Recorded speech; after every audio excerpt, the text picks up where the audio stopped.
Guys তোমরা সবাই কেমন আছো? আশা করি অনেক অনেক ভালো আছো। স্যার মুভিটাকে ফেল করে দিয়েছে। কোন মুভিটা বলো তো? দিওয়ানা কি দিওয়ানিয়ত। এই মুভিটাতে একটা ছেলে একটা মেয়েকে এতটা ভালোবাসেছে আর কিছু বলার নেই। বাট মেয়েটা ছেলেটাকে এতটা পরিমাণে ইগনোর করেছে কিছু বলার নেই। আরও মেয়েটা ছেলেটাকে মারার জন্যে কন্ট্যাক্টও দিয়ে দিয়েছে। বাট ছেলেটার কাছে এত পরিমাণে টাকা পয়সা অ্যান্ড কোয়ালিটি আছে যে ওরকম মেয়ে 10-12টা পটি নিতে পারবে। বাট ছেলেটা মরার আগে পর্যন্ত মেয়েটিকে ভালোবেসেছে।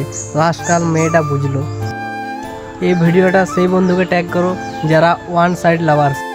তার মধ্যে আমিও একজন। যারা ওয়ান সাইড লাভ করছে অ্যান্ড ওয়ান সাইড লাভ করে ব্রেকআপ হয়ে গেছে তাদের জন্য স্পেশাল এই মুভিটা। যারা এই মুভিটা দেখেছো কেমন লেগেছে কমেন্টে জানাও। এবং যারা এই মুভিটা এখনও দেখোনি তারা তাড়াতাড়ি গিয়ে আমার ইনস্টা বায়োতে লিঙ্ক দেওয়া আছে, তোমরা গিয়ে ডাউনলোড করে তাড়াতাড়ি দেখে নাও।